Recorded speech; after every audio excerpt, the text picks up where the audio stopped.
Hey everyone, and welcome back to our super cool story time. Today, we're diving into an amazing adventure from long, long ago. Imagine this, the Israelites have just won a huge, important battle against the Midianites. Hooray! Everyone is celebrating, and it's time to figure out what's next. This is where our story gets really interesting, especially for two groups of people, the tribes of Reuben and Gad.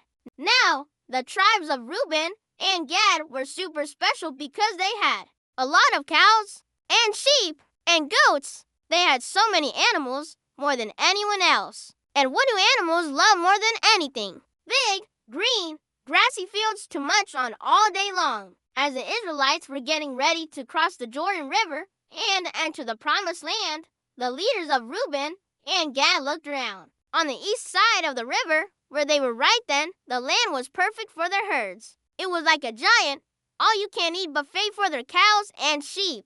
So, they got an idea, a really big idea. They went to Moses, the leader of all the Israelites, along with the priest Eleazar and the other leaders. They said, "Hey, Moses, look at this amazing land here. It's got so much grass. We have so many animals. Can we please have this land as our home?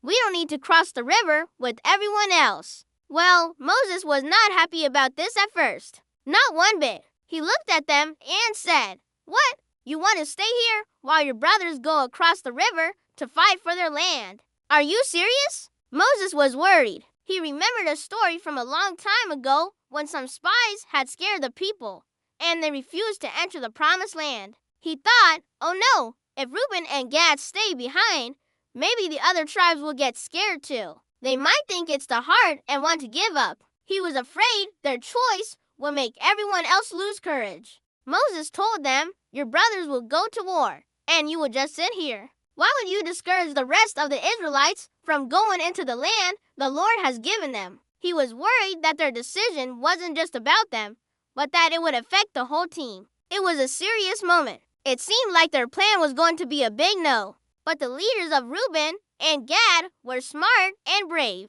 They quickly explained their real plan. They said, No, Moses, you've got it all wrong. We're not trying to get out of helping. Here's our promise.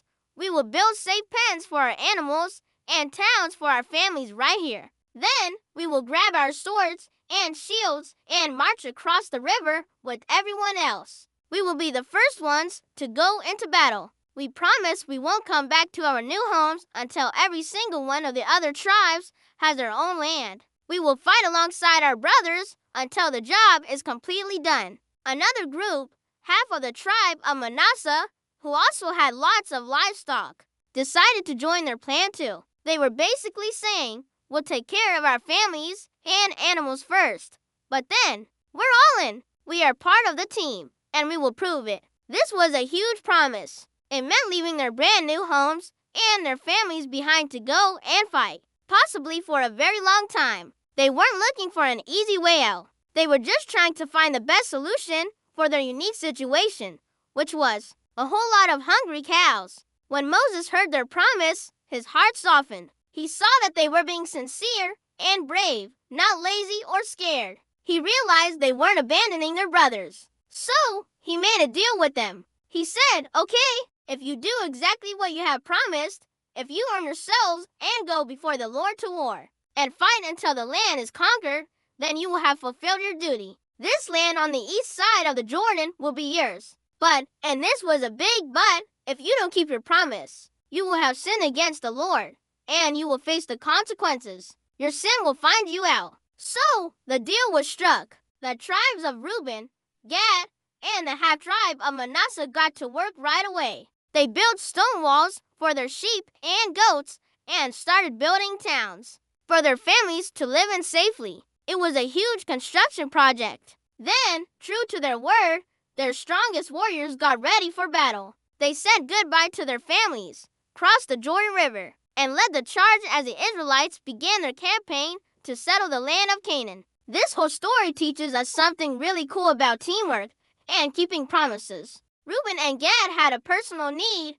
They needed good land for their animals. But they also had a responsibility to their community, to all the other tribes of Israel. They found a way to take care of their own needs without letting their friends down. They balanced their personal goals with their commitment to the group. It's like being on a sports team. Maybe you're the best at scoring, but you still have to pass the ball and help your teammates. Everyone has a role to play to win together. Now, living on the other side of the river did have some challenges. Because they were geographically separated from the rest of Israel, it sometimes caused misunderstandings. Later on, they even built a giant altar near the river, and the other tribes thought they were building it to worship other gods. It was a big mess for a little while until they explained that the altar was just a reminder, a symbol to show everyone that they were still part of the family of Israel, even though a river separated them. It was their way of saying, hey, don't forget about us.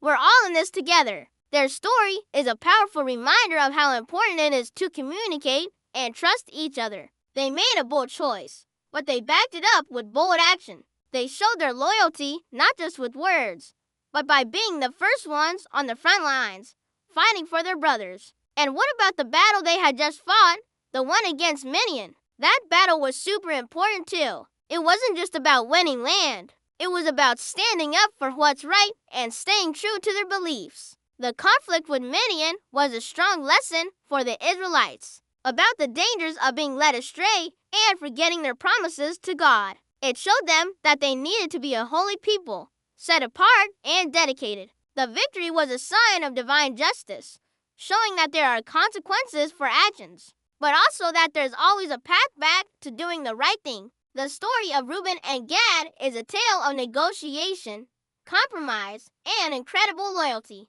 It shows that sometimes the best solution isn't the most obvious one. They saw an opportunity and made a request. At first, it was rejected, but by explaining their commitment and making a powerful promise, they turned a no into a yes. They secured a future for their families and their flocks while still honoring their duty to their nation. Their legacy is a fascinating part of Israel's history. These tribes, living on the east side of the Jordan, became a strong and important part of the kingdom. They were brave warriors and skilled herdsmen, and it all started with a simple observation. Wow, that's some really nice grass over there. From that one thought came a bold plan, a serious promise, and a great adventure that shaped the map of ancient Israel forever. It shows us that with courage, communication, and a commitment to your team, you can find creative solutions to even the biggest challenges. Thanks for joining me on this awesome historical journey today. I hope you had as much fun as I did. Don't forget to hit that like button if you enjoyed the story, and subscribe so you don't miss our next adventure. See you next time, and God bless.